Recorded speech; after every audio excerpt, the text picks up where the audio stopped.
2017-18ರಲ್ಲಿ 350 ಮನೆ ನಿರ್ಮಾಣ ಆಗಿರುತ್ತದೆ. ಆದರೂ 2023ರಲ್ಲಿ 450 ಮನೆಗಳು ಕೂಡ ಮಂಜೂರಾಗಿರ್ತವೆ. 2017-18ರಲ್ಲಿ ಮಂಜೂರಾಗಿರುವಂಥ ಮನೆಗಳು ಯಾವ ಮನೆ ಕೂಡ ಇನ್ನೂ ಕೂಡ ಕಂಪ್ಲೀಟ್ ಆಗಿಲ್ಲ.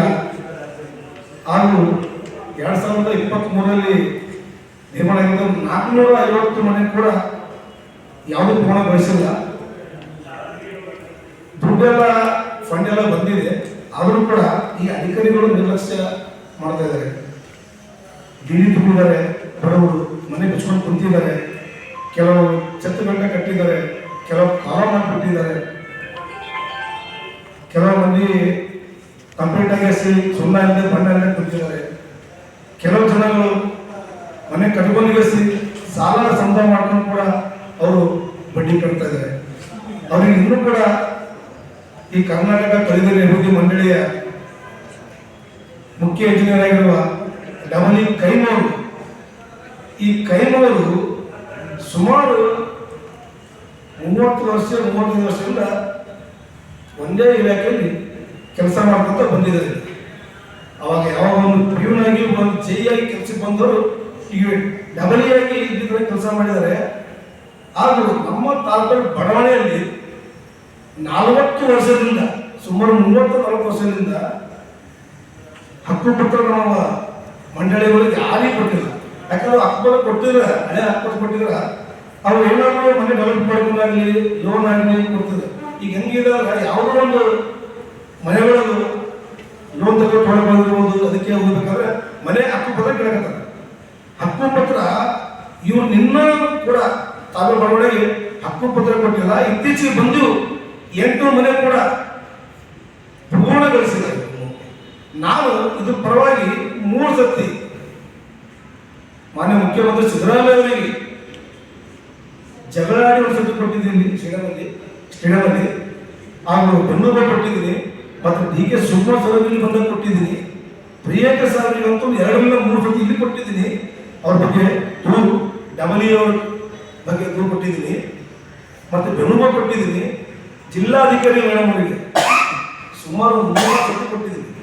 ದಯವಿಟ್ಟು ಮೇಡಮ್ ಅವರೇ ನಮ್ಮ ತಾಕಲ್ಗೊಳಗೆ ಬನ್ನಿ, ಬಂದು 800 ಜನ ಮನೆಗಳಿಗೆ ಮಂಜೂರಾತಾಗ್ಯಾವ, ಅವ್ರ ಸಮಸ್ಯೆಗಳನ್ನು ನೀವು ಕೇಳಬೇಕು. ನಾವು ಅಧಿಕಾರಿ ಕೇಳಿದಾಗೆ ಅವ್ರು ಹೇಳ್ತಾರೆ, ನೋಡಪ್ಪ ಟೆಂಡರ್ ಕೊಟ್ಟಿದ್ದೀವಿ, ನೀವು ಟೆಂಡರ್ ಮೇಲೆ ಕೇಳಬೇಕು, ಟೆಂಡರ್ ಮೇಲೆ ನಷ್ಟ ಮಾಡ್ಕೊಳ್ತಾರ, ನಾವೆಲ್ಲ ಹೇಳಿವಿ. ಅಲ್ಲ, ನೀವು ಒಂದು ದೊಡ್ಡ ಅಧಿಕಾರಿಗಳಾಗಿ ಡಬಲಿ AW ಆಗಿಸಿ ನೀವು ಯಾರೋ ಪರಿಚಯ ಟೆಂಡರ್ ಹತ್ರ ಹೋಗಿ ಅವ್ರಿಗೆ ಕೇಳಿದ್ರೆ ಈ 800 ಜನಗಳು ಹೋಗಲಿ ಕೇಳೋಕ್ಕೆ ಸಾಧ್ಯವಾಗುತ್ತಾ? ಅಲ್ಲಿಗೆ ಹೋಗಿ ಅವ್ರ ಆಫೀಸಲ್ಲಿ ಅಂತ ಗೊತ್ತಿಲ್ಲ ಅವರಿಗೆ. ಪದೇ ಹೇಳಿದೊಮ್ಮೆ ಒಂದು 2 ಸತಿ ಸ್ಟೇ ಕೂಡ ಮಾಡಿದ್ರು ಅಂತ ಮಾಡಿದ್ರು.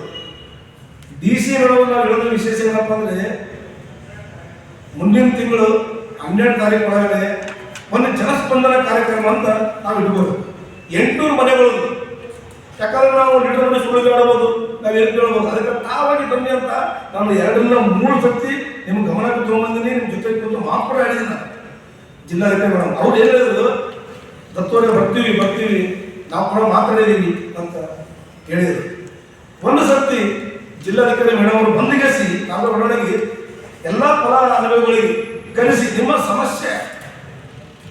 ಸಮಸ್ಯೆ ಏನಂತ ಕೇಳಿದ್ರ ಅವರು ಆ ಬಡವರು ಬಂದೇ ನೇರವಾಗಿ ಹೇಳ್ತಾರೆ.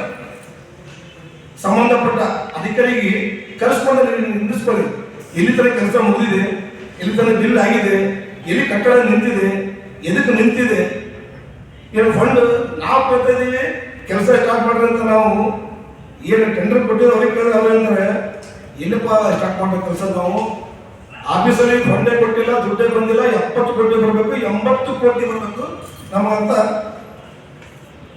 ನಮ್ಮ ಹೇಳ್ತಾರೆ. ಇಲ್ಲಿ ಇವ್ರಿಗೆ ಕೇಳಿದ್ರೆ ನಾವೆಲ್ಲ ದುಡ್ಡೆಲ್ಲ ಕ್ಲಿಯರ್ ಮಾಡೀವಿ, ಅವರಿಗೆ ಅವ್ರು ಬಂದ್ ಮಾಡ್ತಾರ ಅಂತ. ಇದೇ ರೀತಿ ಚಳಿಗಾಲ ಬಂತು, ಜನ ಎಲ್ಲ ಬಾಡಿಗೆ ಕಟ್ಟಕತ್ತಾರ ಮನೆ.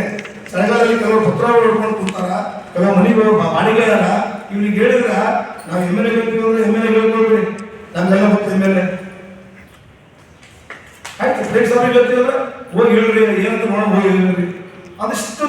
ಮಾಡ್ತಿದ್ದಾರೆ ಅಧಿಕಾರಿಗಳು ಅಂದ್ರೆ ನೀವು ಅಂತ ಏನು ನೀವು ದುಡ್ಡನ್ನು ಲೂಟಿ ಮಾಡಿ ಎಲ್ಲರಿಗೆ ಸಚಿವರಿಗೆ MLA ಕೊಡ್ತಾ ಇದ್ದಾರೆ ಅಥವಾ ಏನ್ ಮಾಡ್ತಾ ಇದ್ರಿ ನೀವು ಹಣ ಮಾತಾಡಿದ್ರೆ ಎಲ್ಲ ನಮ್ಮ ಕೈಯಲ್ಲಿ ಅಂತ ಆ ತರ ಮಾತಾಡ್ತಾ ಇದ್ದಾರೆ. ಹಾಗಾಗಿ ನಾವು ಏನ್ ಹೇಳ್ತಾ ಇದೀವಪ್ಪ ಅಂದ್ರೆ ಈ ಕೂಡ ನಮ್ಮ ಶ್ರೀಧರ್ ಅಂತ AW ಅವರಿಗೆ ಪ್ರಮೋಷನ್ ಆಗಿ 4-5 ತಿಂಗಳಾಯ್ತು.